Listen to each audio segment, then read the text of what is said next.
वक्फ संशोधन कानून को लेकर के तमाम याचिकाएं सुप्रीम कोर्ट गईं और सुप्रीम कोर्ट में अब विधिवत सुनवाई हो रही है। और पहले ही दिन कई ऐसे बहस के दौरान तथ्य और कई मामले सामने आए, कई ऐसे तर्क रखे गए जिनके बाद सुप्रीम कोर्ट ने लगभग कई चीजें साफ कर दी हैं। लेकिन इसी बीच में वक्फ संशोधन अधिनियम को चुनौती देने वाली तमाम याचिकाओं की सुनवाई बुधवार को भी होनी है और बुधवार को ये सुनवाइयों में कई बातें यानी मंगलवार की जो हुई हैं उससे आगे की होंगी। लेकिन मंगलवार को कई दिलचस्प प्रकरण और इसके अलावा कई नाम जो लिए गए कोर्ट के अंदर वो चौंकाने वाले थे। दरअसल इस मामले की सुनवाई पूर्व जस्टिस संजीव खन्ना कर रहे थे, लेकिन वो रिटायर हो गए तो उसके बाद नए सीजेआई बीआर गवई की बेंच इस केस की सुनवाई कर रही है। याचिकाकर्ताओं का पक्ष रखने वाले सीनियर वकील कपिल सिब्बल ने पहले दिन यानी मंगलवार को कहा कि सरकार इस एक्ट के माध्यम से वक्फ की संपत्तियां ही कब्जा करना चाहती है।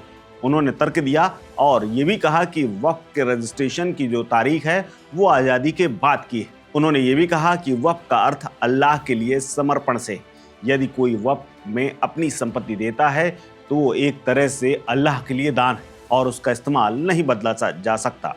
वक्फ की संपत्तियों को ट्रांसफर नहीं किया जा सकता। एक बार जो संपत्ति वक्फ रहती है वो हमेशा वक्फ ही कहलाती है, उसमें बदलाव संभव नहीं है। कपिल सिब्बल ने और भी तर्क दिए। कपिल सिब्बल ने वक्फ एक्ट को गलत ठहराते हुए कहा कि इसे ये कहते हुए लाया गया कि वक्फ का इससे संरक्षण होगा लेकिन उससे तो कब्जा होगा। इस कानून को ऐसे बनाया गया है कि बिना किसी प्रक्रिया के ही वक्फ की संपत्ति को लिया जा सके।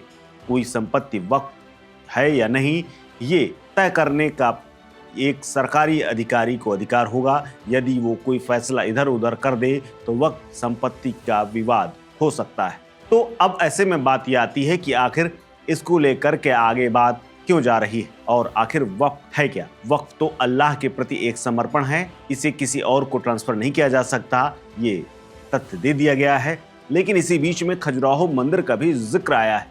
दरअसल बुंदेलखंड के खजुराहो मंदिर का जिक्र चीफ जस्टिस गवई ने क्यों किया ये अपने आप में बेहद दिलचस्प है। दरअसल उन्होंने जिक्र केस की सुनवाई के दौरान कपिल सिब्बल के एक दलील प्राचीन स्थलों को लेकर के भी दी। उन्होंने कहा कि कुछ ऐतिहासिक स्मारक हैं, उन्हें पहले जब सरकार के नियंत्रण में लिया जाता था तब भी उनका वक्फ का दर्जा खत्म नहीं होता था। वो यदि किसी वक्फ संपत्ति को स्मारक या दर्जा मिलेगा तो फिर उसे वक्फ नहीं माना जाएगा। फिर एक बार जब वक्फ का दर्जा समाप्त हो जाएगा तो लोगों की प्रार्थना करने से रोक दिया जाएगा। इस तरह स्वतंत्रता के साथ उपासना करने का अधिकार प्रभावित होता है, ये दलील दी गई। इस पर चीफ जस्टिस बीआर गवई ने कहा कि ऐसा नहीं है कि सरकारी नियंत्रण में जाने से उपासना का अधिकार प्रभावित होगा। उन्होंने खजुराहो के फिलहाल संरक्षित स्मारक का नाम लिया और इसके बाद भी वहां के मंदिर में जाकर के आम लोग पूजा कर सकते हैं, ये तर्क उन्होंने दिया।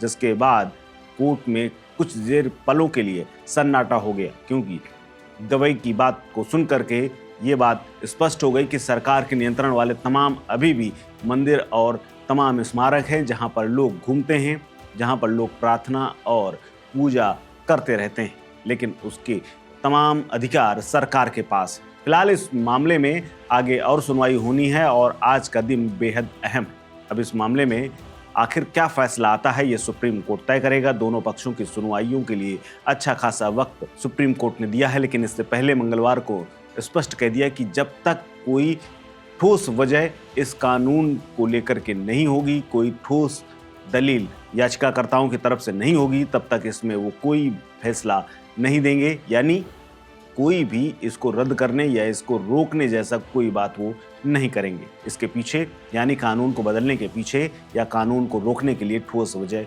होनी चाहिए। ये सुप्रीम कोर्ट की ओर से मंगलवार को सुनवाई के दौरान टिप्पणी की गई है।